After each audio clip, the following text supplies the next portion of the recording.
ጤና ይስጥልን እንደምን ቆያችሁን የኢትዮ ፕላስ ቤተሰቦቻችን። ዛሬ ከሰሞኑ እጅግ መነጋገሪያ ስለነበሩት ጀነራል ክንፈ ዳኘውና አጠገባቸው ስለነበረችውም አንዲት የመንግስት ጋዜጠኛ ጉዳይ ወደ ኋላ ጉዳዮችን ተመልሰን እያነሳን አንዳንድ ሀሳቦችን እናካፍላችኋለን። ቻናሉን ሰብስክራይብ፣ ቪዲዮዎቹን ደግሞ ላይክና ሼር በማድረግ አብራችሁ እንድትቆዩ እንጋብዛችኋለን። በከባድ ሙስና ተጠርጥረው የነበሩት ሜጀር ጀነራል ክንፈ ዳኘው ደሞዜ አነስተኛ ስለሆነ ፍርድ ቤቱ ጠበቃ እንዲያቆምልኝ ይጠይቃለሁ የሚል ጥያቄ አቅርቦ እንደነበር ይታወቃል። የኢትዮጵያ መንግስት የፍትህ ሚኒስቴር በእነ ሜጀር ጀነራል ክንፈ ዳኘው መዝገብ ቀርበው የነበሩ ክሶች ለህዝብ ጥቅም ሲባል እንዲቋረጡ መወሰኑን ተከትሎ ከእስር የተፈቱት የቀድሞው የሜቴክ ኃላፊ ሜጀር ጀነራል ክንፈ ዳኘው ትግራይ ተገንጥላ ከኤርትራ ጋር መዋሃድ እንዳለባት መግለጻቸውን ተከትሎ ክፉኛ እየተቹ ነው። በፌዴራል ከፍተኛ ፍርድ ቤት የሙስና ወንጀል ክስ ክርክር ሲካሄድበት የነበረው ክስ ተቋርጦላቸው ከ5 ዓመታት እስር በኋላ የተፈቱት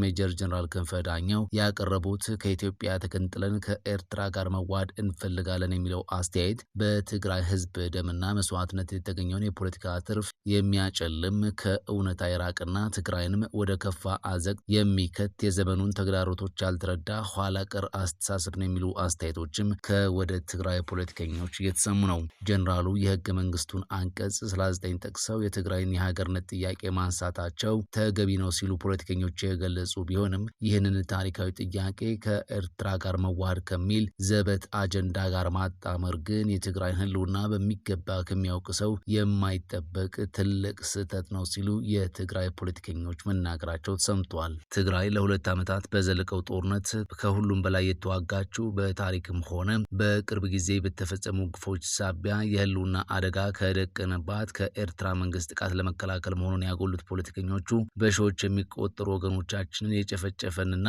ታሪካዊ መሰረተ ልማቶቻችንን ያወደመውን ኃይል እንዋሃድ ብሎ መጥራት በህዝባችን ላይ የተፈጸመውን ግፍ እንደ መርሳት ነው የምንቆጥረው ብለዋል። ይህ የፖለቲካ እውርነት እንጂ ለትግራይ ብሔራዊ ጥቅም የሚበጅ ስልት አይደለም በማለት ክንፈ ዳኘውን ተችቷል። ትግራይ በመጀመሪያ ቅድሚያ የምትሰጠው ጉዳይ በፕሪቶሪያ ስምምነት መሰረት ሰላሟን ማጠናከርና ተገቢውን የፖለቲካ መብቷን ማስከበር ነው ብለዋል። ከኤርትራ ጋር የውህደት ጥሪ ማቅረብ ማለት የፕሪቶሪያን ስምምነት በመናድ ትግራይን ዳግም ወደ ጦርነት አውድማ መጣልና ክልሉን በኤርትራ የውክልና ጦርነት እንደ መክተት እንደሆነ አጽንኦት ሰጥተዋል። ትግራይ አሁንም ቢሆን የውክልና ጦር ሜዳ የመሆን ስጋት እንዳለባት ጀነራሉ ራሳቸው ቢገልጹም ለዚህ አደጋ እንደ መፍትሄ ውህደት መሆኑን መግለጻቸው ችግሩን መፍታት ሳይሆን ይበልጥ ማባባስ ፍላጎት እንዳላቸው ማሳያ መሆኑን ፖለቲከኞቹ ገልጸዋል። የትግራይ ፖለቲካ ኃይሎች መጀመሪያ ማድረግ ያለባቸው በህዝብ ፍላጎት ላይ ተመስርተው የሀገርነት ጥያቄን ማስቀደም ነው ሲሉም ገልጸዋል። ከዚያ በኋላም ቢሆን ከማንኛውም ጎረቤት ኃይል ጋር መዋሃድ ወይም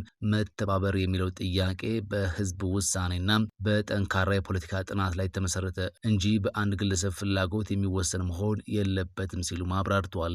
ትግራይ በጠየቀችው ትንሽ መስዋዕትነት ሀገር የምትሆነው በምርጫ በዲፕሎማሲና ጠንካራ የውስጥ አንድነትን በመገንባት እንጂ ዳግም ከጠላቶቿ ጋር እንዋሃድ በሚል ቀቢጸ ተስፋ ውስጥ በመግባት እንዳልሆነም አንስቷል። የትግራይ ህዝብ ከዚህ ቀደም የከፈለውን ዋጋ እንዳይረሳና እንደ ጀነራሉ ያሉ የክልሉን የቅርብና የሩቅ ጥቅም ሊጎዱ የሚችሉ አደገኛ የፖለቲካ ሀሳቦችን በአንክሮ እንዲያይ ጥሪ አቅርበዋል። የትግራይ ፖለቲከኞች የቀድሞ የሜቴክ ዋና ዳይሬክተር ጀነራል ክንፈ ዳኘው ሲታሰሩ ግዢ የፈጸመባቸው ሆቴሎች እንዲሁም የተለያዩ መሳሪያዎች ግዢዎች የተካሄዱት ከተቋሙ ግዢ መመሪያና ከህጋዊ አሰራር ውጭ መሆኑ በክስ መዝገቡ ላይ በወቅቱ ተጠቅሶ እንደነበር አይዘነጋም። በዚህ አይነት መልኩ ግዢ ተፈጽሞባቸዋል ከተባሉት መካከል አንዱ ግዙፍ የጭነት መርከብ ሲሆን ከዚህ ባለፈ ደግሞ ሌሎች ከፍተኛ ውጭ ምንዛሬ የሚጠይቁ መሳሪያዎች እንደነበሩም ይታወቃል። ሜቴክ ከስልጣኑ አልፎ ተያያዥነት በሌለው የትራንስፖርት ዘርፍ ለማሰማራት በመወሰን ያለ ኮርፖሬሽኑ የግዢ መመሪያ መርከብ በመግዛት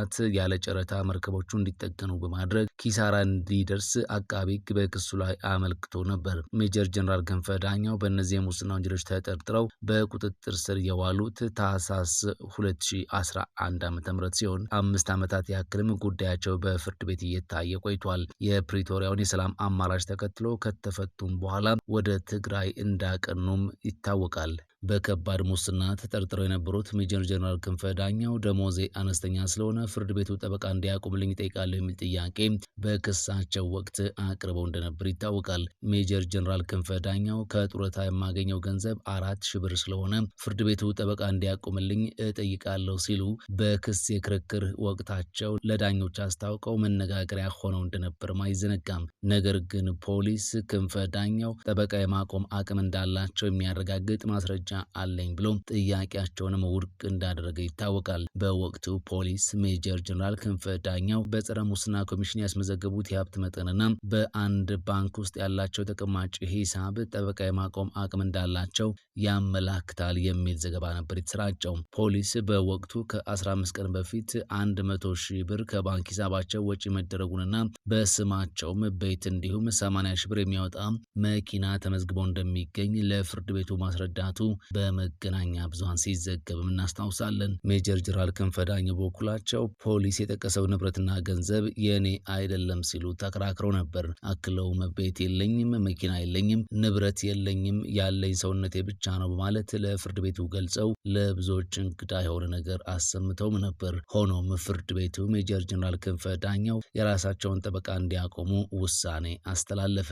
ሜጀር ጀነራል ክንፈ ዳኘው ከቅድሞ የኢትዮጵያ ቴሌቪዥን ጋዜጠኛ ፍጹም የሺጥላ ጋርም የጥቅም ትስስር አላቸው በሚል ክስ ተመስርቶም ነበር። ወይዘሮ ፍጹም የሺጥላ ከሜቴክ የስራ ኃላፊዎች ጋር ያልተገባም የጥቅም ግንኙነት በመፍጠር ፍጹም ኪነ ጥበባት በሚሰኝ የንግድ ስም ህጋዊ ባልሆነ መንገድ የ900,000 ብር የስራ ስምምነት ከሜቴክ ጋር ተዋውለዋል የሚል ክስ ቀርቦባቸው እንደነበርም ይታወሳል። ፋና ብሮድካስቲንግ ኮርፖሬት ሜጀር ጀነራል ክንፈ ዳኘው ወደ ሱዳን ለማምራት ሲሞክሩ በቁጥጥር ስር ዋሉ ብሎ ነበር የዘገበው።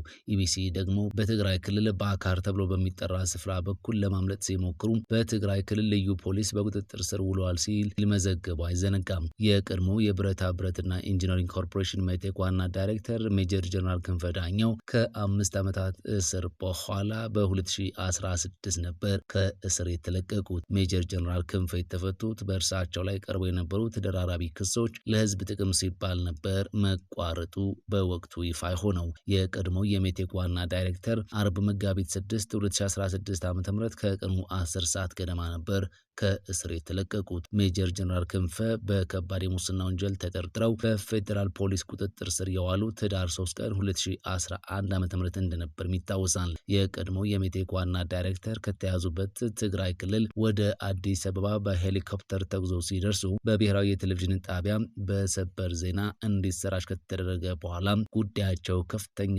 መነጋገሪያ ሆኖ መቆየቱ አይዘነጋም።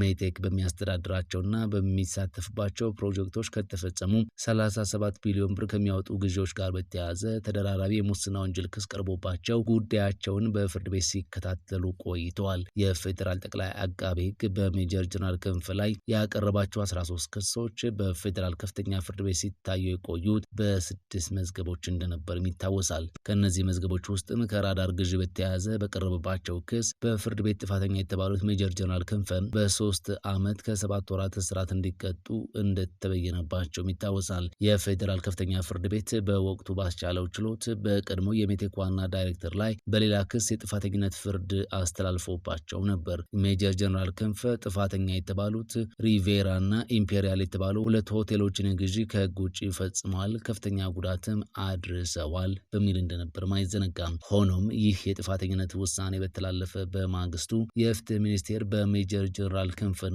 የቀድሞ የሶማሌ ክልል ርዕሰ መስተዳደር አቶ መሐመድ ኡመር ማለትም በቅጽል ስማቸው አብዲ ኢሌ ላይ ቀርበው የነበሩ ክሶች እንዲቋረጡ መወሰኑን ማስታወቁ ይታወሳል። በሁለቱ ተከሳሾች ላይ የቀረቡ ክሶች እንዲቋረጡ የተወሰነው ለዘላቂ ህዝብ ጥቅም ሲባል መሆኑን ሚኒስቴሩ በወቅቱ መግለጹም ይታወቃል። ሜጀር ጀነራል ክንፈ ዳኘው ከሰሞኑ ትግራይ ተገንጥላ ከኤርትራ ጋር መዋሃድ አለብን በማለት አጀንዳ ሰጥተው መነጋገሪያ ሆነውም ዘልቀዋል። በዚህ ሰዓት ሜጀር ጀነራል ክንፈ ዳኘው በትግራይ እንደሚገኙም መረጃዎች የሚያመላክት ሲሆን በነ ደብረ ጽዮን ለሚመራው የህወሓት ቡድን ድጋፍ እንደሚሰጡም ይነገርላቸዋል።